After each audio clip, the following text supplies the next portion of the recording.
Hello दोस्तों, welcome back to movie secret recap. कहानी की शुरुआत में हम डांजर नाम के एक मिडिल एज्ड मैन से मिलते हैं। वो एल्प्स के पहाड़ी सिलसिले में एक फॉरेस्टर हैं। वो पहाड़ों में किसी भी वाइल्ड लाइफ का ख्याल रखते हैं जिसे मदद की जरूरत होती है। डांजर हमें एक ब्रेव ईगल और उसके फ्रेंड की कहानी सुनाते हैं। 1960s में एल्प्स की एक अनजान जगह पर एक ईगल कपल के 2 हैचिंग एग्स होते हैं।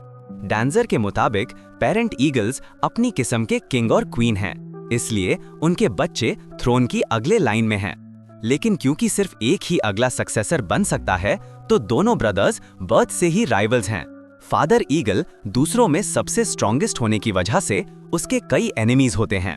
जब पेरेंट्स अपने ईगलेट्स को पाल रहे होते हैं, एक दिन एक एनिमी उन पर अटैक करता है। एक फाइट में फादर मर जाता है जब वो जमीन पर गिरता है। मदर जानती है कि वो वापस नहीं आएगा, इसलिए वो अपने बच्चों को अकेली पालना शुरू कर देती है। पहाड़ में कहीं और डांजर फादर ईगल की बॉडी ढूंढता है। कुछ मोमेंट्स बाद वो केलर नाम के एक हंटर से भी मिलता है। केलर और उसका छोटा बेटा लूकस पहाड़ों में एक छोटे से घर में रहते हैं। फादर और सन का रिलेशनशिप आइडियल नहीं है, क्योंकि लूकस ने अपनी मदर की मौत के बाद से केलर से एक लफ्ज भी नहीं कहा है। लड़का अपनी मदर को बहुत मिस करता है, लेकिन उसका फादर उसे अंडरस्टैंड करने और उसे वो लव देने में फेल हो जाता है जिसका वो डिजर्व करता है। लूकस अपने पुराने घर के रिमेन्स पर जाता है, जहां वो और उसके पेरेंट्स कभी रहते थे। अपने फादर से जरूरी लव और अफेक्शन से डिप्राइव्ड होने की वजह से लड़के ने उनकी एक हैप्पी फैमिली की पुरानी तस्वीरों को देखने में सैल्वेशन ढूंढ ली है। इसी दौरान फादर ईगल के जाने के बाद मदर खुद ही सक्सेसर को पालने का जिम्मा लेती है। लेकिन क्योंकि उनमें से सिर्फ एक ही हो सकता है, तो दोनों ब्रदर्स एक दूसरे से लड़ना शुरू कर देते हैं जैसे जैसे वो बड़े होते हैं। जब मदर उनके लिए खाना लेने उड़ जाती है, तो लड़ाइयाँ और भी फ्रीक्वेंट हो जाती हैं। ज्यादातर वक्त बड़ा भाई छोटे वाले से जीत जाता है। कुछ वीक्स बाद जब वो थोड़े बड़े हो जाते हैं, तो वो ऐसी ही एक लड़ाई में पड़ जाते हैं, जिसकी वजह से छोटा वाला क्लिफ से गिरकर हंड्रेड्स ऑफ फीट बिलो घास पर गिर जाता है। वो इंजर्ड है, वीक है और अभी उड़ना नहीं सीखा है, इसलिए वो अपनी मदद का इंतजार करता है। जब वो शाम को वापस आती है, तो वो उसे सुनती है, लेकिन ईगलेट की मदद के लिए चीख को इग्नोर कर देती है। फादर के बिना वो सिर्फ एक ही बच्चे को पाल और प्रोटेक्ट कर सकती है, इसलिए वो सबसे फिटेस्ट वाले को चुनती है। बेचारा सबसे छोटा वाला एंट्स और वाइल्ड फॉक्सेस से लड़ता है और किसी तरह रात गुजार लेता है। ये जाहिर है कि वो ज्यादा देर तक अकेला सरवाइव नहीं कर सकता। ठीक तभी लूकस को ईगल मिलता है और वो उसे अपने पुराने घर में अपने सीक्रेट हाइड आउट पर ले आता है। वो बेचारे क्रीचर का ख्याल रखता है और एक पिलो को आधा काटकर उसके लिए एक नेस्ट बनाता है। लूकस ने ईगल को सेहतमंद करने का डिसाइड किया है, लेकिन उसे नहीं पता कि एक बर्ड का ख्याल कैसे रखते हैं। वो उसे ब्रेड खिलाने की कोशिश करता है, लेकिन जल्दी ही रियलाइज करता है कि ये काम नहीं करेगा। वो बर्ड को अपनी वेस्ट से गर्म रखता है और उसके लिए खाना लेने घर दौड़ता है। वो अपने फादर के सोने का इंतजार करता है और उसके लंच में से कुछ चुरा लेता है।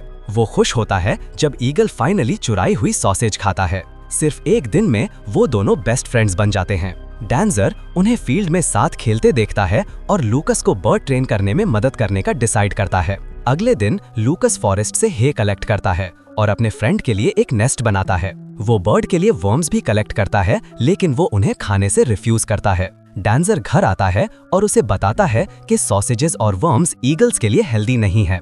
इसके बजाय वो उसे एक डक लिवर देता है। बर्ड हैप्पीली फ्लैश खाता है, जैसा डांजर ने प्रिडिक्ट किया था। वो लूकस को ये भी एडवाइस करता है कि उसे बाहर ले जाए ताकि उसे खूब सनलाइट मिले, जो उसके फेदर्स को बढ़ने में मदद करेगी। उस दिन लूकस अपने फादर के साथ काम कर रहा होता है। केलर लूकस से कम्युनिकेट करने की कोशिश करता है, लेकिन वो एक लफ्ज भी नहीं बोलता। अनॉयड होकर वो बच्चे को और मेहनत करने पर मजबूर करता है और उसे बाहर जाने से रोकता है। रात को एक फॉक्स केलर के फार्म में घुसता है और सारी हेन्स को मार देता है। वो एंग्रीली लूकस का पीछा करता है, क्योंकि उसने फार्म का दरवाजा खुला छोड़ दिया था। लूकस दूसरी तरफ एक हेन लाता है और ईगल को खिलाने के लिए पुराने घर की तरफ दौड़ता है। वो फॉक्सेस को भगा देता है जो बर्ड पर अटैक कर रहे होते हैं, और बाकी रात उसके साथ खेलते हुए गुजारता है। जब लूकस अपनी फैमिली की बाइबल पढ़ता है, तो उसे केन और एबल नाम के 2 ब्रदर्स की कहानी मिलती है। क्योंकि कहानी ईगल स्टोरी जैसी लगती है, वो उसका नाम एबल रखता है। जब लूकस एबल का ख्याल रखता है, उसका भाई केन अपनी मदर द्वारा पहाड़ों पर रूल करने के लिए ट्रेंड हो रहा होता है। लूकस भी एबल को उड़ना सिखाने की कोशिश करता है, लेकिन अपनी लैक ऑफ नॉलेज की वजह से वो फेल हो जाता है। जब वो एक दिन बर्ड ट्रेन करने की कोशिश कर रहा होता है, डांजर आता है और उसे समर के दौरान उसके साथ रहने के लिए इनवाइट करता है। वो लूकस को एबल ट्रेन करना सिखाने का ऑफर करता है और केलर से भी इस बारे में परमिशन ले लेता है। फॉरेस्टर की कैबिन में ले जाते वक्त लूकस एक छोटे लड़के और एक ईगल की पोर्ट्रेट देखता है जो उसके और एबल जैसे लगते हैं। अगले दिन एबल को हंट करना सिखाने की कोशिश में वो एक फिश पकड़ता है और उसे दे देता है, लेकिन एबल उसे फिसलने देता है। कुछ दिन बाद एबल और उसका भाई केन दोनों अपने नए पेयर ऑफ विंग्स ग्रो करते हैं। एबल से पहले उसका भाई अपनी मदर की मदद से उड़ना सीख जाता है। लूकस एबल को उड़ना सिखाने की कोशिश करता है। वो उसे रूफ से एक नेस्ट लाइक पॉकेट में लटकाता है, लेकिन शुरू में ये सक्सेसफुल नहीं होता। इवेंचुअली बर्ड हवा में उड़ना शुरू कर देता है। उस रात वो दोनों पुराने घर के रूफ पर सो जाते हैं, लेकिन जब लूकस अगले दिन सुबह उठता है तो एबल मिसिंग होता है। वो वरीड हो जाता है और आसपास देखना शुरू करता है। जब वो एबल को स्काई में उड़ते हुए नोटिस करता है, शुरू में वो ये देखकर ओवरजॉयड होता है, लेकिन जब एबल एक रॉक के ऊपर बैठता है और लूकस उस तक पहुंचने की कोशिश करता है, एबल उड़ जाता है। लूकस अब बिलीव करता है कि उसका अकेला फ्रेंड कभी वापस नहीं आएगा। अब जब उसने उड़ना सीख लिया है, वो जमीन पर एक फेदर ढूंढता है और उसे एक मेमोयर के रूप में रखता है। डांजर लूकस को कंफर्ट करने की कोशिश करता है, लेकिन उसे भी नहीं पता कि बर्ड कभी वापस आएगा या नहीं। इसी दौरान वाइल्ड में एबल एक शामी हंट करने की कोशिश करता है। इसके बाद होने वाली फाइट उसे इंजर करती है, लेकिन आखिर में वो फेल हो जाता है। उसके लिए लाइफ इजी नहीं है, क्योंकि उसे केलर की शॉटगन और अपने भाई से खुद को बचाना है, जो अब एक ग्रेट हंटर है। अगली कुछ दिन लूकस एबल को टायरलेसली सर्च करता है। ठीक जब वो गिव अप करने वाला होता है, बर्ड फाइनली वापस आता है। ये लूकस को सिखाता है कि कभी होप लूज नहीं करनी चाहिए। वो एबल का फेदर स्टोन्स के एक श्राइन पर रखता है और उसके साथ घर वापस आता है। इसके बाद डांजर लूकस को एबल को हंट करना सिखाने में मदद करने का ऑफर करता है। वो और एबल ट्रेनिंग के लिए तैयार हो रहे होते हैं जब केलर उनके पास आता है। अपने फादर को देखते ही लूकस दौड़ जाता है।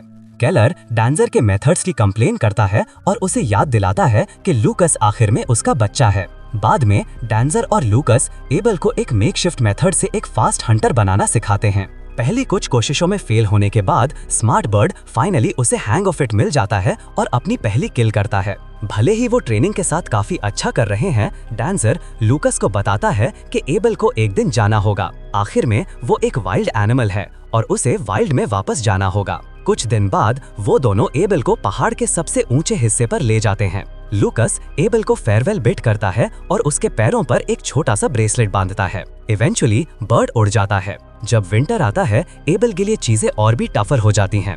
वो रैबिट्स हंट करने की कोशिश करता है, लेकिन स्नो और कोल्ड वेदर उसे ऑलमोस्ट इम्पॉसिबल बना देते हैं। बहुत स्ट्रगल के बाद वो एक एनिमल को रिवर में डुबोकर मार देता है।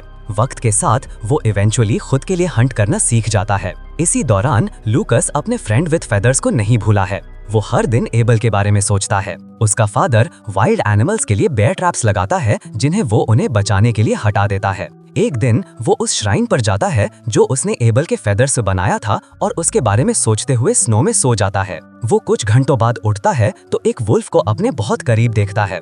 लड़का पैनिक करता है और दौड़ जाता है, लेकिन अपने रास्ते में वो एक्सीडेंटली अपने फादर द्वारा लगाए गए एक बेयर ट्रैप पर कदम रख देता है। उसकी चीखें डांजर को अलर्ट करती हैं, जो शुक्र है पास में ही होता है। फॉरेस्टर वुल्फ को अपनी राइफल से भगा देता है और लूकस को ट्रैप से अपना पैर निकालने में मदद करता है। इसी दौरान एबल अपने बर्थ प्लेस पहुंचता है और अपने भाई केन से मिलता है। वो अब एक बीस्ट ऑफ अ बर्ड बन चुका है। दोनों ब्रदर्स के बीच अभी भी टेंशन है। हम उन्हें साथ हंट करते और फ्लैश के लिए लड़ते देखते हैं। एक दिन डांजर लूकस को ब्रदर्स ऑफ द विंड की कहानी सुनाता है। कहानी केन और एबल जैसी ही है।